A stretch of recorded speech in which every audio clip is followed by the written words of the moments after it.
When my sister, Annie, was 18 and I was 21, she got pregnant and had a daughter, Sophie. She developed what we believe was postpartum depression, but was never diagnosed as she refused therapy. When Annie's school started up again, our mother took on all childcare of Sophie. As Mum took on more childcare, Annie seemed more like her old self, happy, outgoing, generally mentally healthy. Then within 6 months of Sophie's birth, Annie got pregnant again with another girl, Laura, and the cycle of PPD symptoms. Mum taking over, and Annie's mood improving repeated. When Laura was 2 and Sophie was 3, Annie decided to move out of our parents' home, alone, and said she wanted our parents to adopt/raise her daughters. They said no. Annie said she couldn't take care of the girls as she had her own life and being a parent made her miserable. My husband and I already had 4 kids of our own, we'd bonded with the girls, and we had the resources for 2 more. So we offered to take them in, and Annie let us legally adopt them before moving about 8 hours away. It's been about 5 years, and the kids are doing well. It was a rough start, but we're now a stable, loving, healthy family unit. Sophie and Laura are 7 and 8, and Annie has recently lost her job and had to move back in with our parents. Annie has now asked for custody of Sophie and Laura. I'm writing custody like that because it wouldn't be custody in the legal sense. As she willingly surrendered all legal rights to the girls and can't get them back, we checked with a lawyer. However, Annie wants the girls to live with her. Initially she said she wanted them full-time and to legally adopt them back from us, which we obviously refused. Then she offered a compromise of alternate weeks, so 50//50 custody. Again, we refused. Given her insistence, we don't even want her around Sophie and Laura. So we've not been going by my parents' house as we typically do. It's been a month of constant badgering, insisting we let Annie bond with her daughters and allow her to at the very least take them for overnight visits, saying that Annie had PPD 5 years ago. And now she's ready to be a parent. I've responded that we are not babysitters, we are Sophie and Laura's parents. They're in a good place and this will be detrimental to all 6 kids. And Annie doesn't get to step in now when she never stepped up in the first place. The response from my parents and Annie is that I'm being unsympathetic to her PPD and I should let her at least have a chance, rather than deem her unfit without giving her a chance to prove herself. Plus, given that we already have 4 kids other than them, Sophie and Laura could probably do with a smaller household, and saying we're being unreasonable for not allowing Annie to bond with her kids. I want to start by saying that I don't have the best relationship with my mom. I have an older sister, and growing up my mom always tended to control me and tried to override any decisions I make, saying that I was young and naive and she always knew better. I cut contact with her for a few months after she tried to get involved in my marriage. My husband and I've been together for 3 years and he has always been telling me to be more gentle with my mom. I had a miscarriage a few days ago. It's devastating and I really thought it'll get easier, but I'm still feeling excruciating pain and frustration. We were happy and excited, but all that disappeared suddenly and it was hard for me to take because I thought everything was fine. I didn't tell anyone, especially since I'm currently dealing with some health issues. I didn't tell anyone in the family. My husband promised not to tell until I'm ready. My mom kept asking me questions and brought up my pregnancy constantly, and my answers were short. Because I didn't want her to know, since she'd call everybody and let them know. She's always like this, that's why I tend to keep things private. I decided to not visit for a couple of days, hoping she'd stop asking questions. Then I found out on FB that my mom announced my miscarriage on her page and I didn't know about that. I was shocked. I freaked out when I started getting calls from family members, and I have no idea how many people knew about it. I was so mad to the point of shaking. Everyone kept berating me for not telling them. I called my mom and I yelled at her. She defended herself, saying that she was just looking for support and that I should have told her about it first time she asked what was wrong. I asked her who told her and she said she had a talk with my doctor, but I shouldn't be mad because she's my mom and she had the right to know what's going on. I argued with her about getting involved in my personal life and disregarding my feelings and cutting me off guard like that. I went to the doctor and I lashed out at her for releasing my private medical information to my mom and causing me to deal with everyone asking why I was hiding my miscarriage from them, even though I was just waiting for the right time. I told my doctor that I was going to file a complaint against her the same day since she didn't respect my privacy, and decided to give my mom information about my medical records. My mom heard and started berating me, saying it wasn't the doctor's fault and that she was a friend of hers she knew years ago, but I didn't know about it. She said that I went too far and acted like my family were strangers. She said that she's my mom and I didn't need to overreact like that. All I needed was time and space. Now I have to deal with all this stress and I'm a mess right now. My brother texted me a few minutes ago and said he wants to come over and talk to me. He was the first to call me and berated me and said that I was being hostile towards everyone for no reason. I haven't replied to his text yet, but I don't want to see anyone right now. I can't take one more word from them.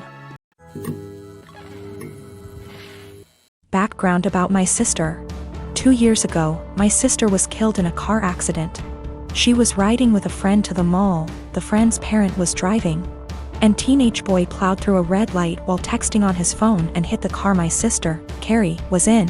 Carrie was killed instantly and her friend, June, was in a coma for 3 weeks before her parents took her off life support. When Carrie passed, I was devastated and angry and just not in a good place. Carrie and I had been extremely close. Despite a 7-year age gap between us, we enjoyed a lot of the same shows, we went to concerts together. We volunteered together, and I took it upon myself to guide Carrie like any big sister would do. Our parents were extremely busy with work most days, and Carrie and I would often cook together and do crafts when we weren't too busy with school work. Carrie wanted to be a NICU nurse when she grew up, and I helped her find a volunteer position at a local hospital to help get her gain some experience being around patients. In short, Carrie was my sister and best friend, and when she passed, I was a mess. The last craft Carrie and I made together was a set of candles. We bought the wax at a local craft store and we both made each other a candle and decorated the jar it was in. That was the day before she was killed. At her funeral, Carrie was buried with the candle I made her. The candle Carrie made me sits on my desk next to my favorite picture of her and I together at the beach. Or it did, until last week. Background about my boyfriend. I met my boyfriend about 1.5 years ago, about 6 months after Carrie passed. I wasn't looking for a relationship, I was still grieving my sister's death. But Eugene came along and it was love at first sight. He was extremely supportive, let me cry on him when I needed to, didn't push me into getting over grieving or anything. He was extremely gentleman about everything and very, very patient. After 6 months of seeing each other pretty regularly, we made it official. Eugene came into my life at a very low point and he has always been very respectful of sentiments I keep from my sister. Never asking me to take them down, always giving me space when I needed to cry. Eugene, along with most, if not all, of my friends and family know about Carrie's candle. There was a point after she died where I would take the candle with me everywhere out of fear that someone might light it, or steal it. Or who knows what. The point is, that candle was and still is a very important part of my life and something that my sister made for me and me alone. When Eugene and I moved in together about 4 months ago, I packed away most of the reminders of my sister and put out the candle and picture on my desk. I felt that this was a huge step because when I'd lived just by myself I had pictures everywhere and a few knickknacks laying around from my sister. I wanted to make Eugene and I's home our home with just a small part of my sister there. Eugene understood and was very supportive. Last week, we had a massive winter storm that knocked out power. We didn't have power for 3+ days. The power was knocked out at Eugene and I's house while I was at work, which did not lose power. Eugene texted me that he was going to light some candles and try and get a generator, so we could have some for of power or at least be able to charge our phones / use lights / etc. Now, we have probably 30+ candles in our house. I am a huge fan of sales, and when Bath & Body Works has a candle sale, I like to stock up and get a range of scents. We have candles scattered all over our house. In the room where my desk is, there are no candles aside from the one Carrie made me. None at all, and there never has been. This room is also downstairs, where Eugene doesn't spend a lot of time, his desk is upstairs. When I arrived home from work last week, I noticed a bunch of candles burning in our living room, safely. Always monitored and not near anything that could ignite. One of these candles was the candle that Carrie had made me. I burst into tears, and when Eugene heard me crying, he came out from the bedroom, where he was lighting more candles, and asked what was wrong. I was a wreck and couldn't get any words out. When he tried to calm me down, I shoved past him and locked myself in the room where my desk was and just cried. I don't know how he could be so stupid. He knew, and I thought he understood how sentimental the candle was and how much I cherished having a candle that my now deceased sister had spent time making with me just a day before she was killed. I haven't been able to speak to Eugene since it happened, Tuesday of last week. He has tried to explain why he did it, because he needed candles to be able to see, but I just can't wrap my head around it.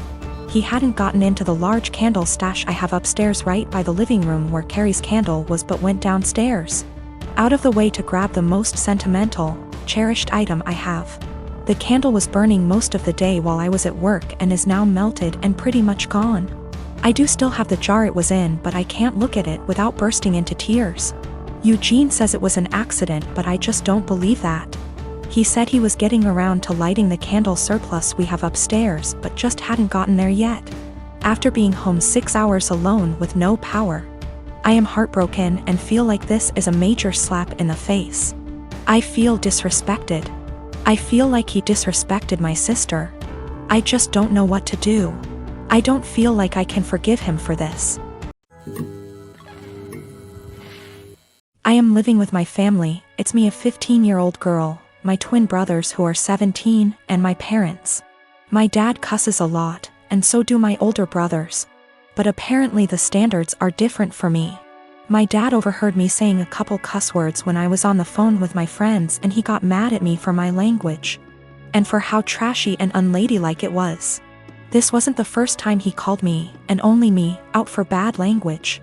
But it was the one that frustrated me the most because I could tell there was a double standard. I thought of calling him out on his language and hypocrisy, but then I had a different idea. I said that, yeah, it was a bad habit I was forming and didn't want to make a pattern, because if I got in the habit of cussing a lot, that wouldn't make me come off well when I start getting jobs or going to college. And as I was growing up, I wanted to learn how to speak respectfully and intelligently. But it was hard to keep from bad habits when I heard him and my brothers having potty mouth syndrome so often. They're setting an example whether they realize it or not. So I wanted to work on things for myself, but also together as a family. I suggested we make a swear tax where if anyone swears in front of anyone else who's participating, they give $1 to each person who heard them. I'd want that rule for myself because it would keep me accountable, and I'd really like it if the family joined me for it. So my dad said he'd join, and so would my mom. They got my brothers to be a part of it too. They didn't really have a choice. My parents decided to make it a rule.